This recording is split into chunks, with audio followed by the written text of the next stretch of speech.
Hey everybody, welcome to this week's live chat. I'm Angela Walters. I've got the hair in a ponytail. I've got very little makeup on because it is freaking hot here in Kansas City, which I know most of you are as well.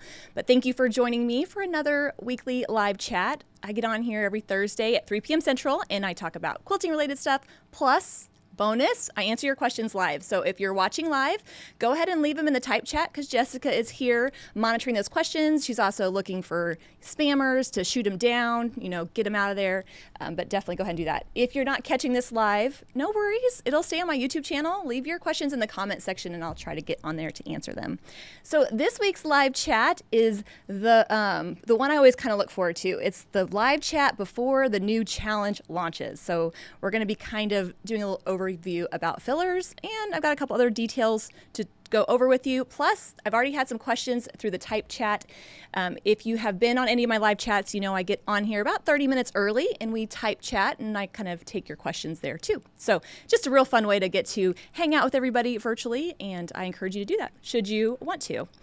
Big things happening at Quilting is My Therapy this weekend. We are hosting our annual quilt walk. If you've watched my live chats for the last, 6 months, you've heard me talk about it a lot. Yeah.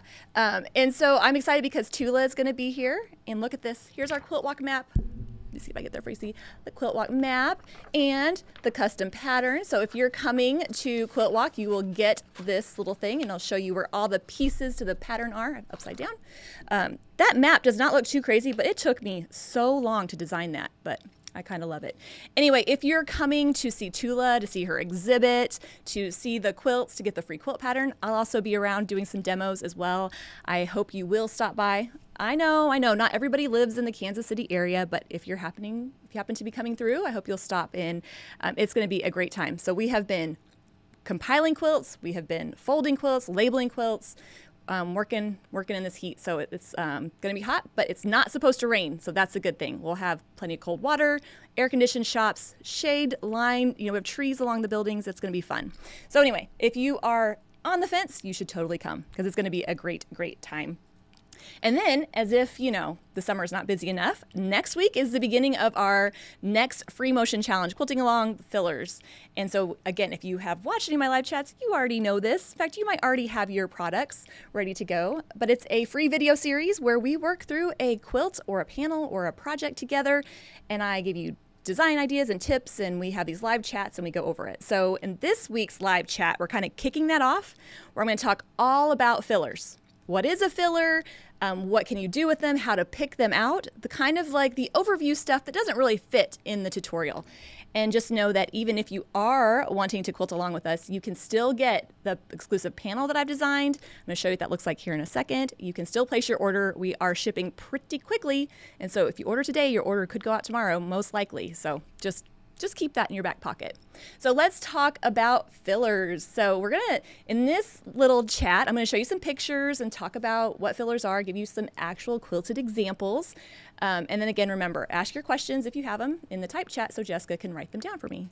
It's funny, I always see her right over here behind me. She's just always scribbling furiously. So super excited. So when we talk about, actually I'm gonna go back, hold on a second. That's right. So when we talk about filler designs, I'm talking about basically a design that fills in around an area. Now, that can be a block.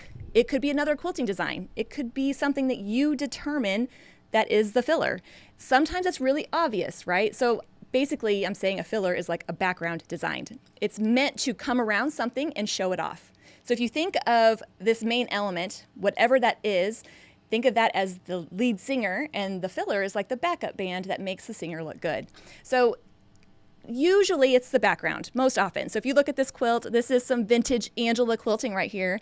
That's right, look at those swirls. This was really early on, but I think it really illustrates perfectly background, filler, right? The blocks, those flowers are the most important thing.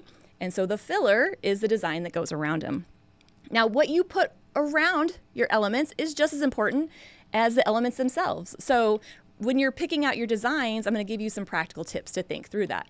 Now, sometimes when you're looking at it, again, it could be the background, it could be part of the block that you have determined is the filler. So even if you have a block that the background of the block doesn't match the background of the quilt, you can still determine that that's where the filler goes. If you think about a filler design it's almost like an all over meander or an all over design is just a filler design that goes over the whole quilt. So they're just the same design used in slightly different ways. Although sometimes when you look at it, it's not obvious, or maybe all quilts don't necessarily need a filler design. This particular example, this is a strip pieced quilt. The main element of the quilt is the quilt itself. So I don't necessarily need any fillers in this unless I want to highlight a certain color or highlight a certain grouping of blocks. And so it's not like every quilt that you work on, you're gonna have to think, oh, I need a filler design for that. Again, think of it more like what's the highlight and what do I want to show off, and then pick the design to do that. Now, this particular quilt, same idea, right? It's same groups of colors, nothing too crazy that stands out. It's just all about the color and the pattern. Well, you can use the quilting to determine, oh, this is my main element where I have that geometric quilting in the corner, and then I can put a filler design around it. And so sometimes the filler isn't just for a block, it's another quilting design as well. Now, I'm not trying to get super confusing with it. Just think of it as, is there a main point to my quilt or my quilting, and do I need to fill in that area around it? Because usually we're not just throwing a design or a block out there in space, we've got to fill it around it with something. So another example of the background, usually you have your block, main element, filler around it, and sometimes we put a little echoing in there just to separate the two. But ultimately, what's the main element and how do I want to show it off? By the way, if you don't love machine quilting, that's totally fine. We can still be friends. If you quilt by check, by having your local long armor quilt for you, that's great. It's so important to communicate this stuff to him or her, and let them know, like, oh, this is my favorite block. This is what I imagine as the background. This is what I imagine as the block, and that will let them quilt it and create that effect that you want to see. Now, like I said, sometimes the filler is around another quilting design. So in this particular quilt, this is from Westward on the Midnight Quilter. And in the background, such big areas of fabric to fill in. I could have treated the whole tan or light bisque color of the background or the quilt as the background and did a filler in those. But I decided to use the quilting to break that up and then use the filler around the quilting. So again, just depends on what you kind of see, what you want to show off, what your main goal is with your quilting. And I'm going to give you some practical questions to ask here in just a second. Another example of using filler in the quilting. So I have some main elements over here. I have my leaves, my swirls, and then using those pebbles just to fill in the space between them. A good rule of thumb, if it's a filler, it's filling around something else, so it goes in after the main element. So if you're looking at this quilt and you're like, ooh, what did she quilt first? I'm going to quilt the swirls first, I'm going to quilt the leaves first, and then I'm going to fill in the space between them with the pebbles. I'm not going to say that's the only way you can do it, but that's how I found is the easiest way for me. All right, so beyond what a filler is, what can it do, right? So when you're picking out designs for your quilt, this is the tricky part, isn't it? You're like, I finished the quilt top and I forgot every quilting design I ever learned, which is kind of the inspiration for this challenge. When you're done, you'll have a sampler quilt of all your new favorite designs so you can hang it on the wall and go pick out designs. But fillers aren't just doing nothing. I mean, they're making the main star look great, and they're doing that in a couple different ways. First, they can add texture. When I talk about texture, or when I say, oh, I love the texture of the quilting, I mean that not one part of that filler is standing out from the rest. It's consistent throughout, whether it's very dense or very light. It doesn't matter. I want it to add texture, consistency.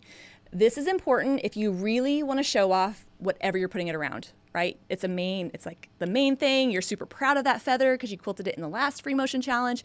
You're like, I want to show it off. You're going to pick a design that has a consistent texture and to really smash down the background so that the main element can pop out. Now, I should pause here and just reiterate, I do not have a degree in design or art or fashion or any of that stuff, but Tula Pink does. And when she gives me her quilts, she says, I want you to smash down this area so this area pops out. And I figured that must be an artistic word then. So when sometimes we're looking at our quilt, we want a filler that just kind of doesn't add any movement, it doesn't add any interest, it just kind of flattens that area so that that main element can shine. And some of these quilts we've already seen through the live chats, but you can tell here the main element probably pretty noticeable. The big feather across that, I mean, that's pretty obvious. And then in the background, quilting those bubbles, those circles in different sizes. Just because we want to add texture does not mean we have to quilt it to death. I like quilting stuff to death. Quilt it till it's too much and add more has always been my motto. But don't feel like just you have to quilt it to death. I'm talking consistent texture, consistent size. Even though these circles are different sizes, they are repeated throughout. It's very consistent throughout, and it just gives it a nice texture and lets that feather shine up, or feather really shine. So again, if you have something that you really want to show off, you're like super proud of it, you want something to add texture to really smash that down. This is a close-up of the Tula Pink butterfly quilt, which, by the way, I already have her stack of quilts for Quilt Walks exhibit, and this is one of them. And I was like, oh, it's so fun to see these quilts. So I'm going to try to get some better pictures because I'm always in such a rush when I'm getting them back to her. So I'll get some really good pictures of these later. But this particular instance, what's the main element? The feather. And I want the feather to shine, so I'm going to put something with texture around it. There's those pebbles again. I kind of kept it heavy on the pebbles because that's next week's thing. But that consistent texture is just going to let that shine. So again, if I want something with texture, something consistent, repetitive throughout the whole quilt. And this is actually a much, much earlier quilt. One of the first ones I did for Tula. I'm trying to pull in some of the old school stuff. But again, you can tell using that filler around the main elements, whether it's feather, swirl, whatever the design is that you've quilted. Now, sometimes when we talk about texture, it doesn't have to be the same design over and over again. So here is a up-close picture of one of the quilts I did for Tula. And there's some combined designs in here, right? I have some leaves and there's a couple little pebbles, but the spacing is fairly consistent throughout the whole design. So even though I'm combining designs and putting some pops of different shapes in there, the consistent texture, the consistent size is going to give it that nice texture and keep it from overwhelming or taking attention away from that main element. The whole job of this is to look lovely and stand in the background and let the main element shine. Another example of this, so this is the Inspire quilt. It's a painted quilt. It was actually, if you watched the live chat, it was the inspiration for the first one we saw, but around those letters, around the feather, again, that consistent texture. I don't want any of the quilting to try to take away from that. I just want it to kind of sit there and look lovely. And really, if you look at the little rectangles that are supposed to look like bricks, same thing. The straight lines there have the same spacing. It's very consistent, very repetitive so that, it's not standing out compared to the middle. And let's be honest, there's going to be some quilts that you're working on and that you're like, no matter what I put around that quilted word, it's not going to take away from it. But sometimes, especially if you're working with quilts that don't have a lot of contrast, low volume quilts, this is where you can really use the quilting to help separate pieces that aren't standing out quite right.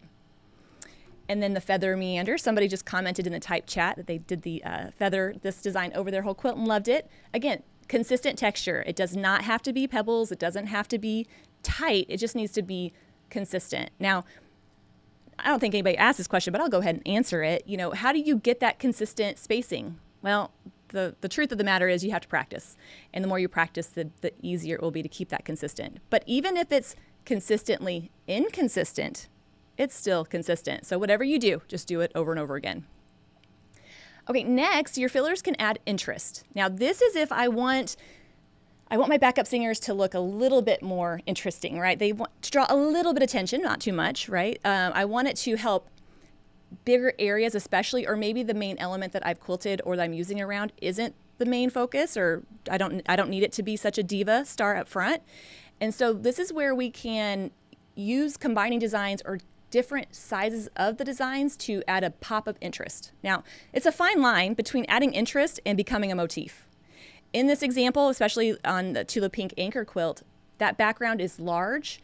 There's no way I'm going to want to quilt pebbles over that whole background. I would just, I don't know if I'd ever be able to finish it. I get so bored doing the same design over and over again. So switching up designs, adding that pop of interest is great as long as it's not becoming more like a motif. So if we look at this particular quilt, I have some swirls and I have some pebbles and I have that crosshatch. I just love how it looks in the picture. It just really looks like it's 3D. I'm not creating a direction or a design or anything in the background. It's just adding pops of texture and interest to fill in this big area, still letting us focus on the anchor. So when I'm looking at backgrounds, I can add interest and I can do some different things as long as it's not taking away from the front of the quilt.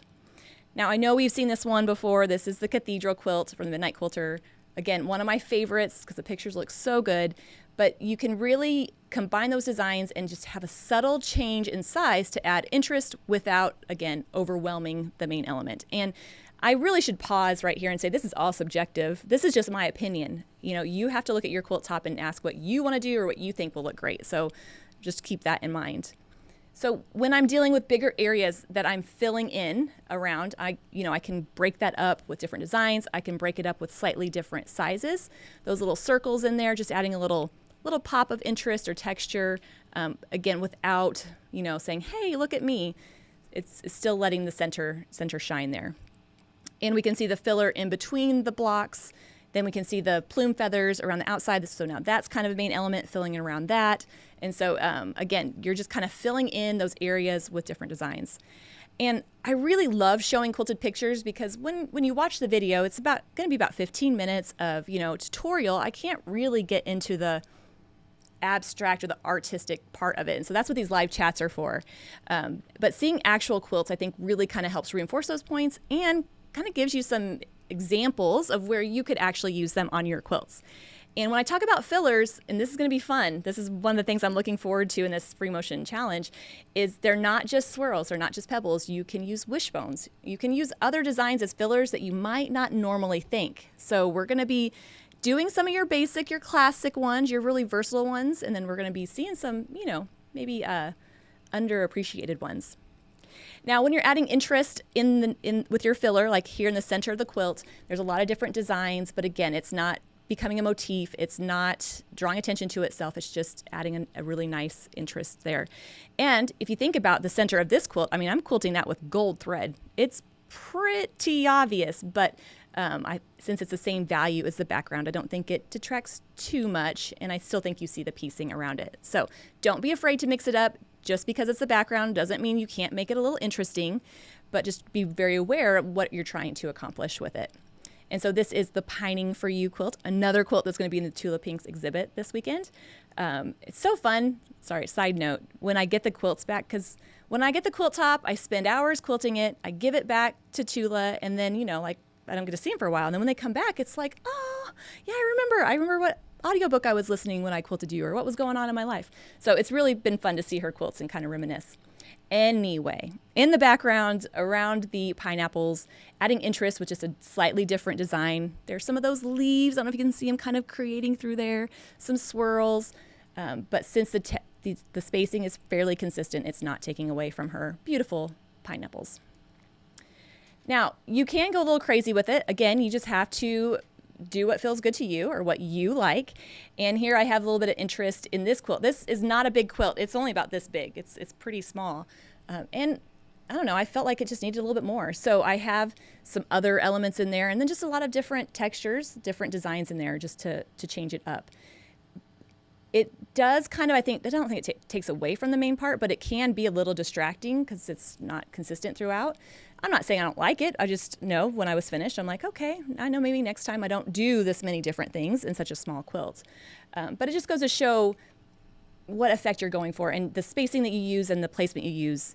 It just depends. Now, if you're sitting here watching this like, oh my gosh, now I'm never going to want to pick a design out because I don't know how to think through that stuff. Just look at it. Do you like how it looks? Go for it. When you do it, you might learn what you don't want to do next time. And sometimes learning what not to do is just as important as learning what to do. Adding interest to the background can be as simple as switching between designs, especially if they have the same spacing. So these are little blocks, that O that we saw earlier on, this J. This is from Alphabet Soup by Julie Herman of Jaybird Quilts. I had so much fun quilting these for her years and years ago, but I keep bringing up the pictures because there's such good illustrations of some different things I want to point out.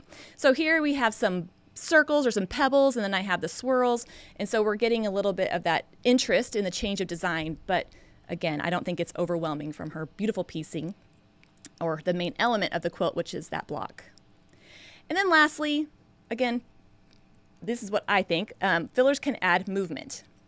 This is important if you want to move the eye somewhere, especially if you have larger areas of area that you're filling in, or even over a whole quilt, or if you're trying to like guide the eye away from something, like maybe you don't like this main element over here, or trying to follow a line that is there and kind of highlight it. So when I talk about adding movement, and we can see this here in the True Blooms quilt, this is going to be featured on a Midnight Quilter soon. It's cute little adorable pattern. Pattern is available on the website and the kit, but there's a lot of space there. And when I think of, flowers, I think of wind. And so having that movement just adds a subtle inspiration to it. Let me get a little bit closer for you to see. Just adds a little bit of directional to it. So when I talk about movement, I'm talking about designs that are directional, or they're quilted in such a way that they form a direction, right? So I have some elongated swirls. They're all going horizontal, kind of like wind would be, and just to give it a nice texture. If, for instance, maybe I didn't like a particular flower here, I would just quilt those swirls right over the top of it and let the other one shine. So sometimes you want to add movement to it, and that one can kind of fall into adding texture or interest, but just thinking of the directionality of it. This is actually the back of a quilt, and I don't have the picture of the front, so you're just going to have to imagine what it looks like. But it was a bunch of like little Bargello kind of squares that went like this, and so just using the quilting to follow that and highlight it with that little bit of movement. So sometimes the movement is what you're creating. Sometimes the movement is what is on the quilt itself. It just depends on the effect that you're going for.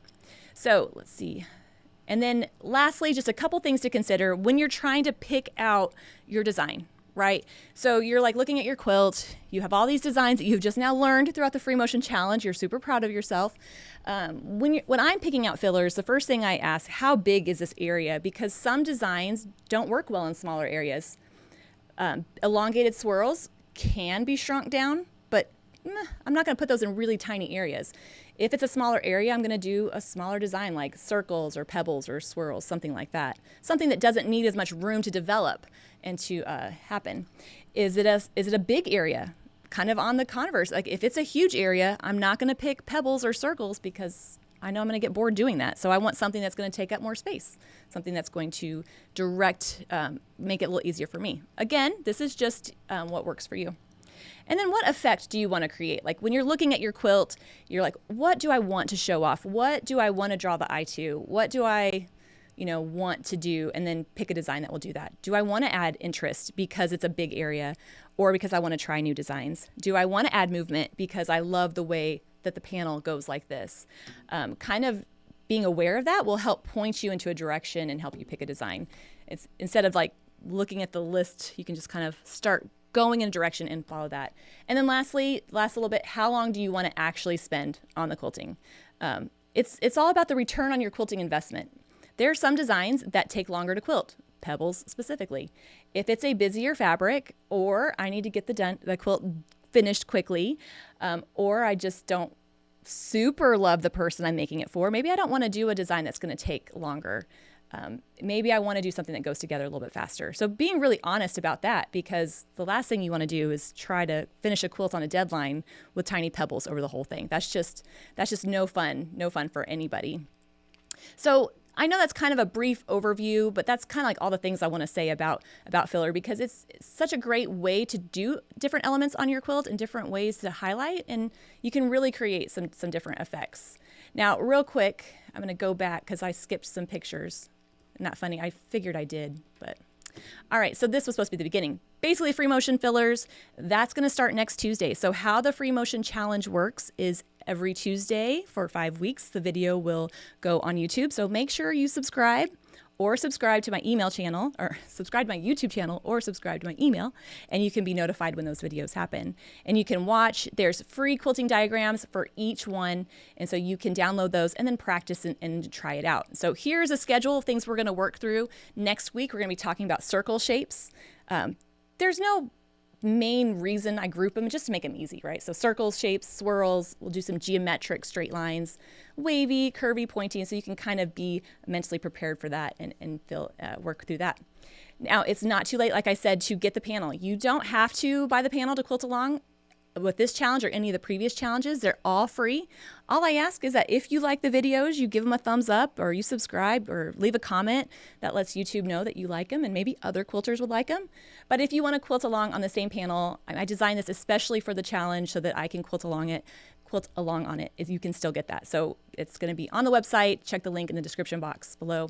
And then you can get the coordinating products as well. So threads that match the panel if you want, backing, borders, whichever. And then I had to show you, I made a little pillow panel, but this time, for some of the videos, I'll actually quilt on the pillow panel. I decided that's going to be a lot of fun. So I had a good time quilting on it. In fact, I took a little video, or I pulled a little video from some of the filming that I was doing. So if you don't want to quilt on the panel is 42 by 52. If you don't want to quilt on something so big, which I think it's a good size, you can try the pillow panels, which are only 20 inches square. There's 2 of them. You get 2 per panel. So a good size. You can practice a different filler in each pillow panel and then hang them on your wall, make them into a pillow, give them to your friends, hand them out, whatever you want to do. So it's going to be a lot of fun. I'm excited for the video to launch. I'm excited to start doing that. And then after the video goes out, you can watch it, you can practice, and then join my live chats, which you're already here, so every Thursday. So what I'm going to be doing now is my live chat on Thursday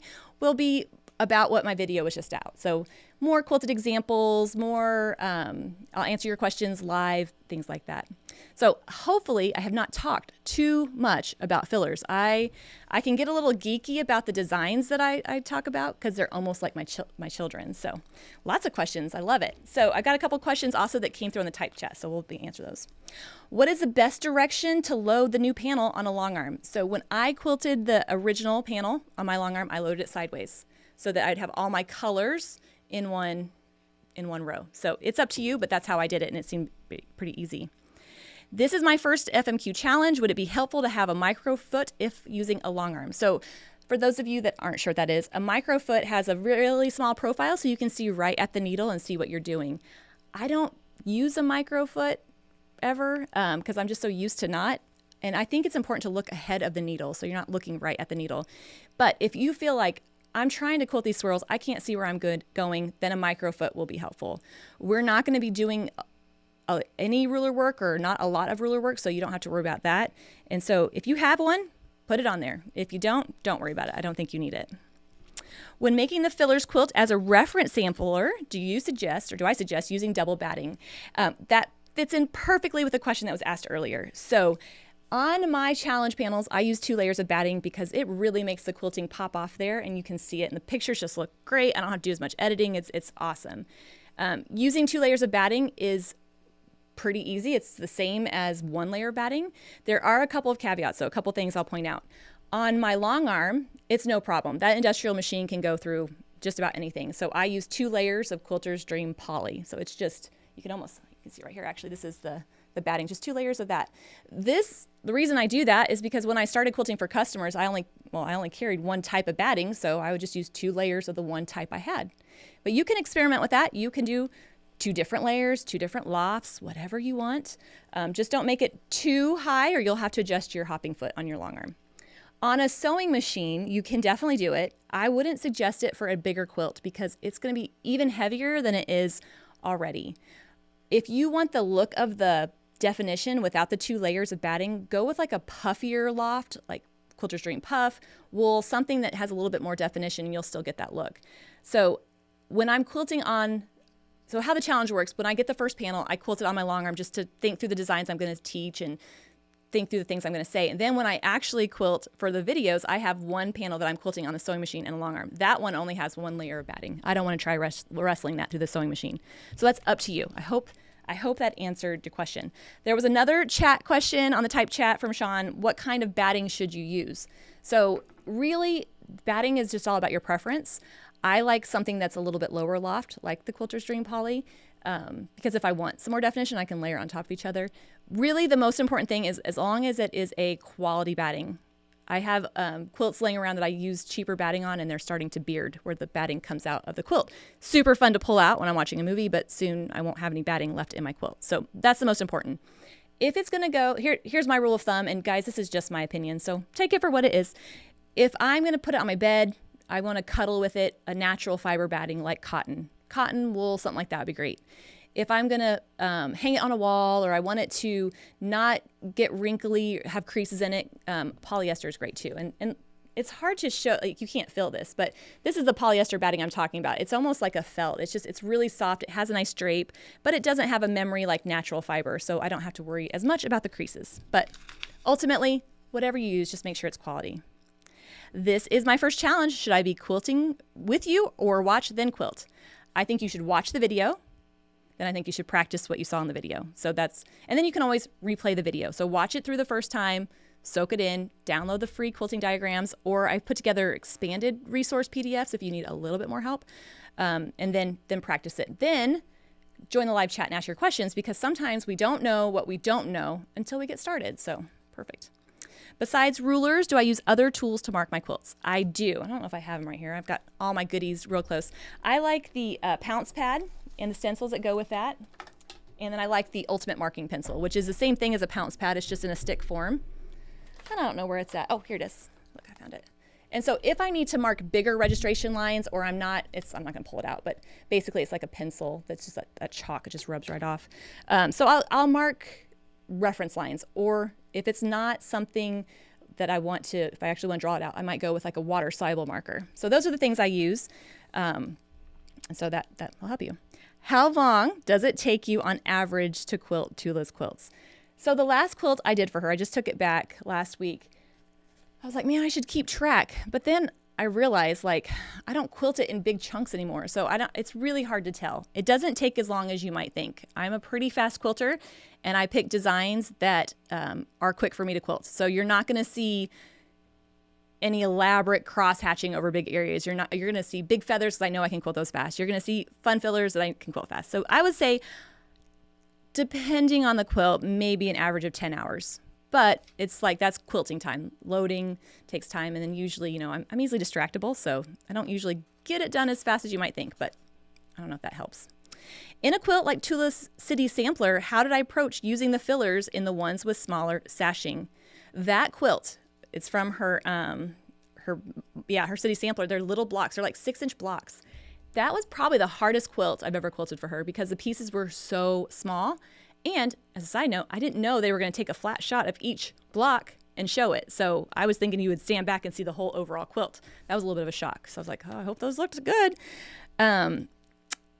Within the blocks, if the pieces are really small, I'm going to join them together. I'm going to maybe combine pieces. Out of each one of those, and it's been a while since I've done that, like, oh, what part of this block stands out the most? And how can I highlight that? So even if it's just a little sliver or a color that pops or something like that. When you're dealing with the sashing, though, around the blocks, when they're thin, there isn't much room to do much of anything except add a nice texture. I remember quilting that thinking in the borders. It took me forever to decide what to do. And even then I was like, I like how it turned out, but you probably have never seen me quilt a border like that again. So basically, when I'm looking at smaller sashing, smaller areas, they can be trickier because you can't fit a feather in them. And that's like my go-to design. So combining shapes, or sometimes you just can't fit ornate stuff. So it just gets an all-over texture. When doing an all-over stacked cloud with petunia, where do you start and how do you work the whole quilt? Center, top to bottom? It depends. So the petunia ruler is like a little flower, and you can stack them in like a clamshell, so it looks kind of like clouds. There was a picture on the Tula Blooms quilt. When I'm doing that, that design builds off itself. So if I'm on a long arm, then I'm going to come down as far as I can and build it off itself and then try to connect them. But you'll notice in that quilt that it was mostly along the bottom, and then it went to swirls. So it's not impossible to sustain it through a whole quilt, especially if you have like seams or strips to use as a guide. But I like to incorporate it in bits and pieces so I don't have to worry about connecting them. If I'm starting this on a quilt, and I'm going to do it over the whole quilt on a sewing machine, I'd go ahead and start down the center. I'd mark a reference line, quilt my first row down the center, build off of it, and then come back and do the other side. But you can go about it any way you want. You just have to kind of think which one is the lesser of the evils. I finished my first quilt using rulers, and I struggled with the bulky seams. I decided when piecing I will press open. Will this help? Yes, it will. Especially if you have a lot of seams coming together. The hard part about quilting with rulers on a sewing machine is that ruler foot is not dynamic, so it's not going to kind of hop over, and so it just kind of rams into those seams. Pressing open will really help ease that bulk, and I know a lot of people that have tricks for like pressing it one way and doing whatever. I think a good old hammer to it usually helps, and it's a joke, but it's true, just smashing that thing down. You can also, if you're picking designs, try to pick designs that don't go to the seam, especially on your ruler. Sometimes you can't avoid it. And so if I can't avoid it, I might kind of raise my foot up just a bit to get through that part and then lower it back down. I know it's a pain, but just get through it best you can do. How do you get on my email list? Well, first, you need to take a vow. No, I'm just kidding. If you go to fmqchallenge.com, free motion quilting, fmqchallenge.com, there's a link to subscribe. I'll also throw it in the bottom of this video. And so what I do is during the challenges, I'll send out an email every week with a link to the video, a link to the diagrams. Those are all on the YouTube channel, but it's just a great way to kind of all have them in one place. I know that some of my challengers, I need to think of a better name. Help me think of a name for people that take the challenges. My challenge quilters, they'll keep them together, and that way they can always reference them. So that could hopefully help. Well, y'all, I hope that helped. A lot of questions. I love questions because first of all, it means you're watching. And second of all, if you have a question, I bet somebody else does too. So thank you so much. I hope you guys stay cool this weekend. If you're coming to the Quilt Walk, I hope you'll stop by and say hi. I'll be at the shop doing demos and generally hanging out. I love talking to people. So this will be like perfect. And be looking for that video to come out on Tuesday for the first video in the Free Motion Challenge Quilting Along. Until then, everybody stay safe, happy quilting.